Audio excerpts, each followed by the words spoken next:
자, 안녕하세요. 위생사 중에서 공중보건학을 담당하고 있는 김희영입니다.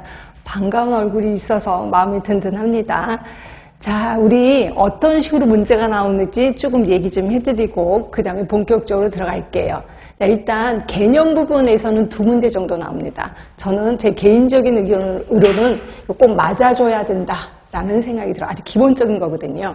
그 다음에 이제 문제는 이제 이 부분이에요. 역학, 급성질환, 만성질환 모두 16문제입니다. 어마어마하게 많이 나오는구나 이렇게 생각하시면 되는데 이 중에서 솔직히 급성질환은 복골복입니다. 내가 알고 있는 질환이 나오면 맞아주는 거고 내가 모르는 질환이 나오면 그냥 때리는 거고 그래서 이거는 다 맞기는 좀 힘들어요. 그렇죠? 그래서 이것도 이따가 이제 문제 풀면서 아 이건 좀 힘들겠구나라고 스스로 느끼시면 될 것 같아요. 그렇다고 해서 뭐 한두 개, 세 개, 네 개? 이 정도까지는 틀려도 뭐 10개 이상 틀리면 절대로 안 되는 거죠. 그러니까 반 이상은 맞아주셔야 돼.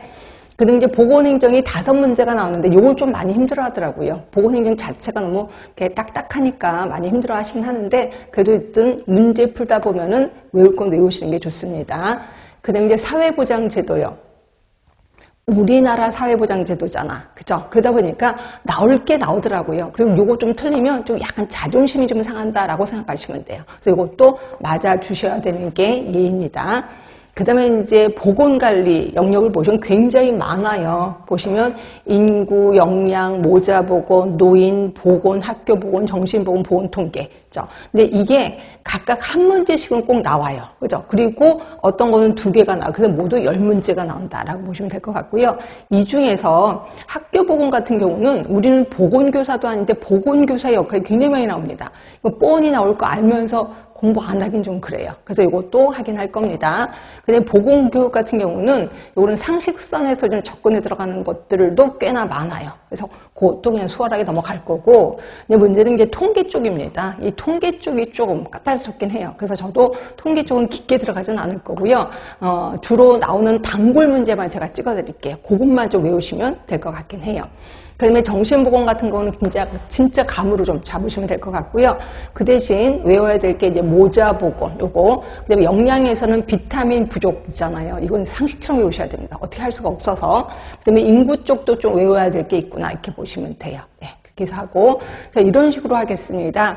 그러니까 우리 24쪽에 보시면 그 요약본이 있거든요. 이 요약을 한꺼번에 다 하면 졸리실 것 같아요. 그래서 저는 단락단락 하겠습니다. 그러니까 맨 처음에 공중보건학 개념을 하고 그거에 관련된 거를 모의고사를 찾아서 문제를 찾아갈 거예요. 그래서 1회부터 5회까지 그 개념에 대한 문제를 다 풀고 또 다시 와서 역학 개념 얘기하고 그다음에 그 관련된 문제를 또 찾아가고 이런 식으로 좀 하겠습니다. 그래야 좀 기억력이 오래 갈 것 같아서 자 그럼 본격적으로 수업 들어가겠습니다. 24쪽이요. 맨 처음에 건강의 개념이 나옵니다. 자, 건강의 개념 WHO가 얘기한 거죠. 자, 요거 앞에 건 뭐 그냥 슬쩍 넘어가고 요거 좀 외우자라고 했거든요. 신체적, 정신적, 사회적인 안녕이야. 자, 신체, 정신, 사회적인 안녕입니다. 그리고 이거 이론에서도 들으셨겠지만 요거를 우리는 생활 개념이라고도 얘기했었습니다. 그쵸? 그래서 건강 개념의 번천을 보시면 맨 처음에는 신체 개념. 몸에 이 몸뚱어리에 병이 있느냐 없냐 이것만 봤는데 요게 나중에 가면 심신 개념 정신적인 것까지 신경을 썼죠. 그리고 지금 현재는 생활 개념 뭐예요? 신체, 정신, 사회적인 거죠. 그리고 요 3개 신경을 쓰는 게 지금 현대의 생활 개념이다 이렇게 보시면 되고요. 그 밑에 거 그냥 넘어가겠습니다. 자, 우리 책에는 없는데 혹시 라논드라는 사람 기억나세요? 라논드. 자, 라논드는 건강에 영향을 주는 요소가 4가지가 있다라고 표현했거든요. 제일 많은 게 뭐라 그랬어요? 제일 많은 게 생활 양식 또는 생활 방식. 그래도 모르겠다. 생활 습관이요. 생활 습관이 50%를 영향을 미친다라고 했고 그 다음이 뭐냐면 인간 생물학. 인간 생물학이라는 건 뭐예요? 유전이죠. 유전. 타고난 거죠. 그렇죠? 그리고 또 하나가 환경. 요 2개는 똑같이 20%씩 영향을 준다라고 표현했었습니다. 그리고 제일 조금 영향을 주는 게 보건의료 시스템, 보건의료 체계 이렇게 보시면 돼요. 이게 이제 10%. 그래서 이 중에서 다 기억하기 힘들어요. 이것만 기억하세요. 생활 방식이 가장 크게 영향을 줬다라고 라운드가 얘기를 했습니다. 자주 나오는 사람이니까 좀 기억을 해두시는 게 좋고요. 자, 이게 이제 건강의 개념. 그 다음에 이제 공중보건의 개념으로 들어가겠습니다. 자, 공중보건의 개념은 윈슬로우가 얘기를 했어요. 조직적인 지역사회 노력을 통해서 질병 예방하고 수명을 연장하고, 자, 기억하실 거, 신체적, 정신적인 효율을 증진시키는 기술이자 과학이다. 아까 건강의 개념하고 비슷한데 뭐가 빠졌죠? 아까 건강의 개념은 신체, 정신, 사회였거든요. 근데 여기 윈슬로우는 신체, 정신적, 사회적인 욕이 없네, 이렇게 보시면 돼요. 그래서 이 두 개를 계속 헷갈려 하시더라고요. 건강의 정의는 세 개야. 신체적, 정신적, 사회적. 그런데 공중보건의 정의는 신체적, 정신적 효율을 이렇게 해서 외워주시면 됩니다. 그렇죠? 자, 그럼 이제 역사 얘기를 좀 하겠습니다. 자, 역사 얘기는 우리 크게 이렇게 나눴죠. 고대기, 중세기, 그 다음에 근세기, 그 다음에 근대기, 현대기 이렇게 나눴습니다. 자, 그런데 이게 별명이 있었을 거예요. 그 별명을 좀 기억해 두시는 게 좋아. 특히 중세기 같은 경우는 암흑기였었고, 그 다음에 여기는 그거죠. 해가 뜬다. 아니, 요람기. 그러니까 국가가 국민의 병에 관여하기 시작했어. 그리고 요람기라고 표현하는 거고, 또는 또 요람기 있고, 잠깐만, 여기 여명기. 그러니까 여명기라는 말을 좀 많이 씁니다. 여명기는 새벽녘이죠, 새벽. 특히 여명기. 보건행정이 싹이 트는 시기라고 보시면 되고요. 그게 이제 확립이 된 게 근대기입니다. 근대기, 확립기. 그리고 그게 발전이 된 게 발전기. 그래서 대부분 문제에서는요, 근세기보다는 여명기라는 이름으로 많이 나옵니다. 그럼 여러분들은 여명기 하면, 근세기를 얘기하는구나 하시면 되고, 확립기 하면 근대기입니다. 예, 그런 식으로 나오고, 그 다음에 문제는 여기에서 나오는 그 유명한 사람들이요. 그 사람들을 외워야 되는 게 이제 문제긴 해요. 그래서 이것도 다는 못 외울 거고 이제 몇 사람만 외우도록 하겠습니다. 일단 거기 고대기에 보면 꼭 외워야 되는 사람, 히포크라테스. 그렇죠? 히포크라테스 하면 또 생각나는 게 장기설, 더러운 공기 생각나실 겁니다. 우리 로마로 가면 갈렌도 있는데 갈렌은 거의 안 나와서 그냥 우리 히포크라테스만 좀 기억해 두시면 돼. 히포크라테스의 장기설. 그리고 이제 중세기는 뭐 쭉 그냥 없어요. 그냥 암흑기, 이것만 좀 기억해 주시면 되고, 여명기, 시험지에 자주 나옵니다. 여명기는 다시 중상주의하고 계몽주의로 나누긴 하는데, 굳이 나누진 않아도 돼요. 이렇게 나눠서 시험지가 나오진 않더라고요. 사람 이름이 주로 나오는데, 자, 이제 나왔던 사람만 얘기해 드릴게요. 거기 보시면 라마찌니 눈에 보이시나요? 라마찌니? 네, 라마찌니는 산업보건의 아버지야. 그래서 직업병에 대해서 얘기하신 분이 라마찌니. 그죠? 자, 그 다음에 밑으로 그냥 계몽주의로 넘어가겠습니다. 계몽주의로 가셔서 제너라는 사람. 네, 이 사람도 예전에 단골이었거든요. 우두접종법. 제너. 무엇보다도 되게 많이 나오는 사람이 프랭크. 엄청 시험지 많이 나옵니다. 프랭크는 경찰 행정을 주장했죠. 그러니까 모든 의사들이 경찰처럼 해야 돼라고 얘기를 한 거야. 그러니까 경찰처럼 하라는 건 뭐예요? 강제로 하라는 거예요. 예방접종 맞기 싫다고 도망가는 사람 강제로 잡아다가 예방접종 하라는 거죠. 하여튼 요게 프랭크 경찰 행정. 머릿속에 좀 기억해 주시면 되고. 그러니까 여기서 지금 여명기에서 제가 세 사람 외우라고 했습니다. 라마치니, 제너, 그 다음에 프랭크. 나머지 사람은 나오면 그냥 틀 버립시다. 그런데 이제 확립기로 갈게요. 자, 확립기에서 보실 만한 사람이 뭐 스노우도 있긴 해요. 스노우, 콜레라에 대한 역학조사. 아까 장기설 기억하시죠? 장기설을 말도 안 되는 거야. 더러운 공기 아니야. 이거 물이야. 라고 얘기한 사람이 스노우예요. 그래서 장기설을 파괴시킨 사람이라고 보시면 될 것 같고요. 자, 그 다음에 비스마르크 하나 보이실 겁니다. 비스마르크. 물론 파스텔도 있고 코우도 있는데 그게 잘 안 나오긴 하더라고요. 그죠? 비스마르크. 자, 비스마르크는 세계 최초의 질병보험법을 만든 사람. 그러니까 우리나라로 말하면 사회보장제도요. 사회보장제도를 최초로 만든 사람이 비스마르크라고 보시면 돼요. 그러니까 사회보장제도의 아버지라고 보시면 됩니다. 그 다음에 이제 발전기 그냥 넘어갈게요. 그러니까 자, 역사는 역사인데 몇 개만 좀 외우자, 몇 사람만 외우자라고 했고요. 그 다음에 이제 우리나라 역사요. 우리나라 역사는 외우실 수밖에 없어. 우리나라 역사는 그 전에, 고려시대 전에는 굳이 외울 필요는 없고요. 고려시대, 조선시대, 일제, 강점기, 미군정까지는 잘 안 나오긴 하더라. 그 다음에 현재 이게 있는데, 자, 의학행정이 뭐예요? 지금의 보건복지부를 얘기하는 겁니다. 지금의 보건복지부가 고려시대는 태의감, 그 다음에 전의감이에요.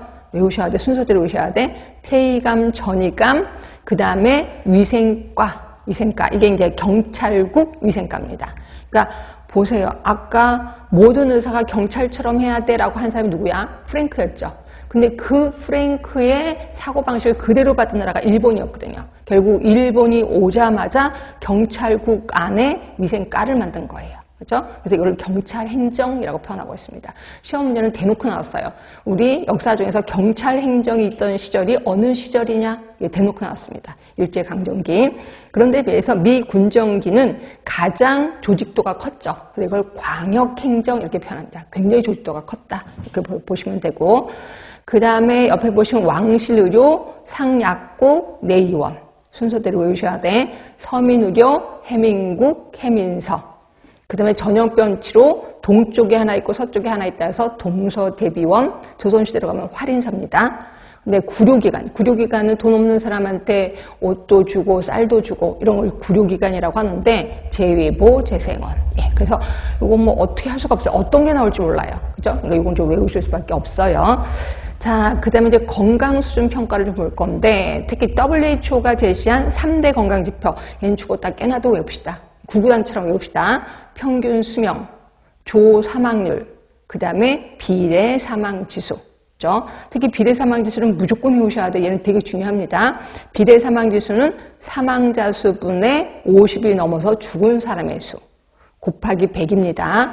대부분은 1000인데 얘는 곱하기 100이에요. 그래서 좀 기억을 더 해주셔야 돼. 비례 사망지수. 그런데 얘 또 비교하래 있다. 영아 사망률 알파 인덱스. 이거 배우셨던 기억 나시죠? 영아 사망률은 출생아 수분의 영아가 1세 미만. 1세 미만의 영아 사망수 곱하기 1000. 알파 지수 무조건 외우셔야 돼. 신생아 사망 수분의 영아 사망수.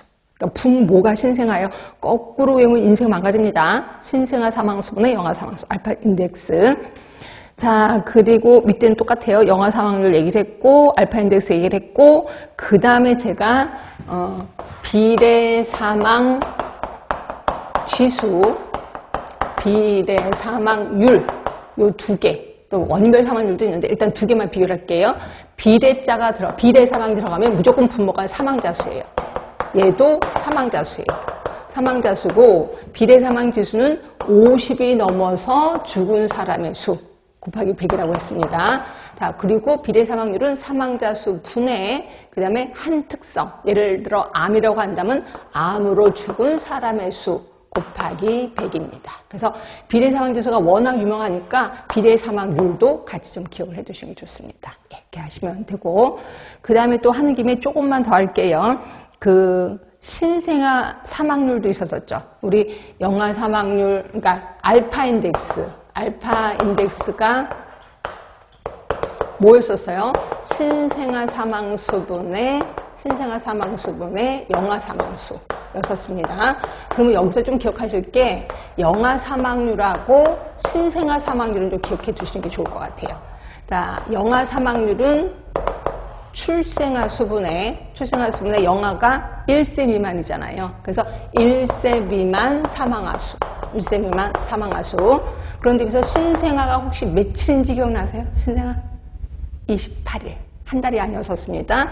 출생아 수분의 28일 미만의 사망아수. 이게 신생아 사망수예요. 그래서 영아 사망수, 신생아 사망수. 영아가 워낙 유명하니까 신생아도 가끔가다 나오거든요. 그리고 얘네 두 개가 묶어진 게 알파 인덱스. 예, 그래서 짝을 져서 좀 기억을 해두시면 될 것 같고요. 자, 그 다음에 그 정도로 하고 나머지는 뒤에 가시면 이제 1차 보건. 자, 우리 이론할 때도 얘기했을 거예요. 1차 보건 의료가 있고, 1차 보건 의료, 그 다음에 건강 증진이 있다. 라고 표현했거든요. 얘네 좀 구분하자라고 표현했었어요. 그렇죠? 자, 1차 보건 의료는 기본적인 의료라고 생각하시면 돼. 기본적인 의료. 요거 자, 배경이 되는 국제회의, 구소련의 알마타 회의 있었습니다. 지금 몇 쪽이냐면 26쪽으로 가시는 거예요. 그리고 건강증진은 캐나다의 오타와 회의 있었고요. 자, 요 국제회의를 그대로 받아들여서 우리나라는 80년 농특법을 만들었고, 그 다음에 건강증진은 95년에 국민건강증진법을 만들었고, 그게 이 유명한 헬스플랜 2030의 배경이 되는 법이죠. 그렇죠? 핵심이 되는 개념은 건강권, 건강할 권리가 있다는 거고, 그런데 비해서 건강증진은 생활 양식의 변화, 아까 생활 습관의 변화, 나눔도 기억하실 거예요. 그리고 보건교육. 자, 기본 원칙, 요게 중요한데 이걸 외워야 되나 말아야 되나. 근데 요게 기본 원칙하고 건강증진의 5대 정책을 믹스시켜 놓고 다음 중 1차 보건의료에 속하는 게 뭐냐, 건강증진에 속하는 게 뭐냐, 이렇게 나오거든요. 이거 둘 중에 하나를 완벽히 외워야 되는데 일단 좀 보긴 할게요. 1차 보건의료는 실질적이어야 돼. 실질적이고 과학적이되, 두 번째 선택입니다. 지역사회가 받아들일 수 있는 방법으로. 세 번째, 지역 주민들의 적극적인 참여 하에. 네 번째, 그들의 지불 능력에 맞게. 아, 공짜는 아니구나. 돈을 내야 되는구나. 그리고 가장 가까운 위치에서 지속적으로 실시되는 건강관리 사업. 자, 머릿속에 기억하셔야 돼. 과학적이되 받아들일 수 있는 방법. 그리고 적극적인 참여 하에 지불 능력에 맞게. 그리고 지속적으로, 가장 가까운 곳에서 지속적으로 뭔가를 해주는 거구나. 요게 1차 보건의료. 자, 그런데 비해서 건강증진은 건강에 이로운 공공정책 수립, 정책부터 수립을 하래요. 그리고 건강지향적인 환경을 조성하래요. 자, 지역사회 활동 강화입니다. 아까는 뭐였었어요? 옆에는 적극적인 참여였거든요. 근데 여기는 활동 강화야. 누가 더 액티브해요? 요 건강증진이 훨씬 액티브합니다. 그죠? 개개인의 기술 개발. 무슨 기술 개발? 예, 건강증진은 기술 개발이죠. 그리고 방향 재설정. 어떻게 방향을 재설정할 건데, 예, 눈높이 서비스 들어가겠다는 거예요. 그래서 분명히 두 개가 다릅니다. 자, 그리고 뭐 4개의 A, 3대 원칙이 있는데, 이거 외우기도 그렇고 안 외우기도 그렇고 좀 그렇긴 합니다. 하여튼 요 정도. 자, 그럼 여기까지 개념 얘기 끝났으니까 우리 이제 문제 들어갈게요. 문제는 55쪽입니다. 55쪽. 제가 문제 하면서 이거는 꼭 알아두세요. 아니면 이거는 조금 뭐 에너지를 조금만 쓰세요 라고 얘기할 거예요. 그럼 여러분들이 선택하시면 돼. 나는 뭐 만점 받을 거야. 그럼 그것까지 다 하시면 되고, 나는 그냥 합격하는 게 목표야. 그러면 꼭 신경 쓰는 것만 신경 쓰셔도 돼요.